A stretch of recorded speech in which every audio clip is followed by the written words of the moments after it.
اعوذ باللہ من الشیطان الرجیم بسم اللہ الرحمن الرحیم رب اشرح لی صدری ویسر لی امری واحلل عقدۃ من لسانی یفقہوا قولی رب زدنی علما۔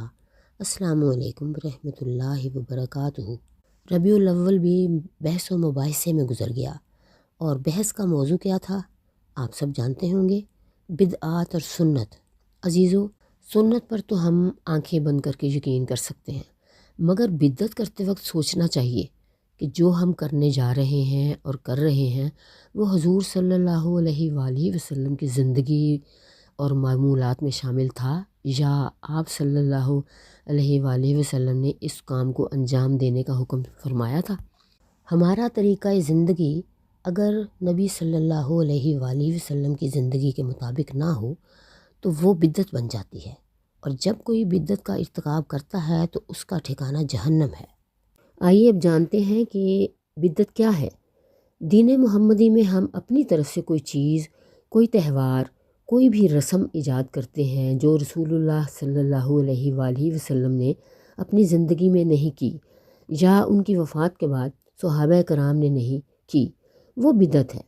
حضور صلی اللہ علیہ وسلم نے فرمایا، کلو بدعۃ ضلالہ، ہر بدعت گمراہی ہے، کلو ضلالۃ النار، ہر گمراہی جہنم ہے، آگ ہے۔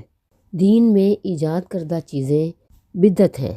طبرانی کی حدیث ہے کہ بدعتی شخص کی توبہ قبول نہیں ہوگی۔ حضور صلی اللہ علیہ وآلہ وسلم نے اپنے آخری خطبے میں فرمایا، اے لوگو جو ایمان لائے ہو، غور سے میری بات کو سنو، میں تمہارے لیے دو حکم چھوڑے جا رہا ہوں، ایک اللہ کی کتاب اور دوسری میری سنت۔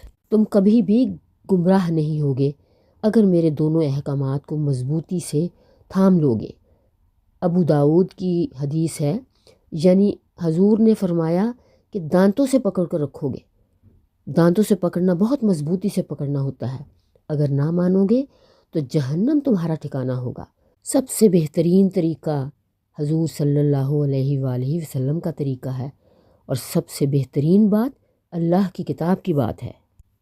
اصل میں نبی صلی اللہ علیہ وآلہ وسلم مکہ میں پیدا ہوئے، کافر ہی کافر تھے وہاں پر، وہیں پر پلے بڑھے، وہیں پر انہیں نبوت ملی۔ وہاں پر بھی ایک کلچر تھا، بتوں کو پوجنا، ان کی عبادت، اسی طرح بہت کچھ جو دین کے خلاف تھا، شراب اور بہت سی برائیاں، غلام رکھنا اور ان سے برا سلوک کرنا۔ جب اسلام پھیلا تو لوگ آہستہ آہستہ دین میں داخل ہوتے گئے اور اپنا کلچر چھوڑتے چلے گئے۔ وہاں تک تو ٹھیک تھا، لیکن مسئلہ وہاں سے شروع ہوا جب ہمارے خطے میں اسلام داخل ہوا۔ اس وقت ہر قوم، ہر مذہب کے لوگوں نے اسلام قبول کیا، اور وہ کون سی قوموں سے تعلق رکھتے تھے ذرا غور کیجئے، ہندو، سکھ، بدھسٹ، کرسچن وغیرہ وغیرہ، سب اسلام تو انہوں نے قبول کر لیا، مگر وہ جو ان کے طور طریقے، جو زندگی گزارنے کے لیے انہوں نے ترتیب دیے تھے، وہ بھی وہ بند کر کے باکسز میں لے آئے ساتھ، اور موقع بموقع انہیں نکال کر اپنے دین میں شامل کرنے لگے۔ جیسے شبرات کے پٹاخے، حلوہ پکانا، یعنی ربیع الاول کے میلاد، رجب کے کنڈے اور بیاہ کی رسومات، شعبان کے نفل، ساری رات کی عبادت، یہ سب پری اسلام کی سوغاتیں تھیں۔ پھر شادی بیاہ کی رسومات، جہیز کی لعنت، موت کے بعد تیجا، نواں، 13واں، پھر 40واں، 40ویں سے پہلے ہر جمعرات کو دیگ دینی اور پڑھائی کرانی۔ اب تو یہاں تک معاملہ پہنچ گیا ہے کہ کارڈز تقسیم کیے جاتے ہیں 40ویں سے پہلے، باقاعدہ بہت سارے لوگوں کو بلا کر لیوش کھانا ان کو پرووائڈ کیا جاتا ہے، کتنی ہی ڈشز بنتی ہیں، ڈرنکس موجود ہوتی ہیں، کتنا خرچ ہوتا ہے آپ سوچ سکتے ہیں کہ کتنی مہنگائی ہے۔ جو مال و دولت والے ہیں انہیں کوئی فکر نہیں ہوتی، لیکن مسئلہ ہمارے جیسے لوگوں کا ہے جن کے پاس پیسے نہیں ہیں، جو ذرا تھوڑے کھاتے پیتے ہیں، وہ کئی ضرورتیں روک لیتے ہیں۔ تو اس کی ضرورت کیا ہے آپ کو؟ کچھ لوگ قرض اٹھاتے ہیں اور پھر بعد میں قرض اتارتے ہیں۔ یہی حال شادیوں پہ ہے، شادیوں میں ایک ماہ پہلے ڈھولک رکھی جاتی ہے، دعوتیں ہوتی ہیں، جہیز خریدا جاتا ہے، بری میں پیسے لگتے ہیں۔ اصل میں امیر ایسی حرکتیں کرتے ہیں اور غریب ان کی نقل میں مارے جاتے ہیں۔ حضور صلی اللہ علیہ وسلم کی 3 بیٹیاں فوت ہوئیں اور 2 بیٹے، لیکن انہوں نے کوئی رسم نہیں کی، نہ کل کیے، ناچہلم کیا۔ جب انہوں نے ایسا کام نہیں کیا تو پھر ہم کیوں کرتے ہیں؟ سیدہ عائشہ نے فرمایا کہ جس نے ہمارے دین میں کوئی ایسی چیز شامل کی جو پہلے سے دین میں اس کی اصل نہیں تھی، وہ بدعت ہے، رد ہوگی وہ۔ ہمارے پورے اسلامی کیلنڈر میں کوئی نہ کوئی مہینہ ایسا ضرور آتا ہے جس میں کوئی بدعت ہوتی ضرور ہے، ایسا کبھی نہیں ہوا کہ کوئی بدعت نہ ہو۔ عزیزوں، کوشش کیجئے کہ آپ بدعت نہ کریں، آپ ان رسموں کو توڑیے جو آپ کے گھروں میں، آپ کے سروں پہ مسلط ہے اور پریشانی کا باعث ہیں۔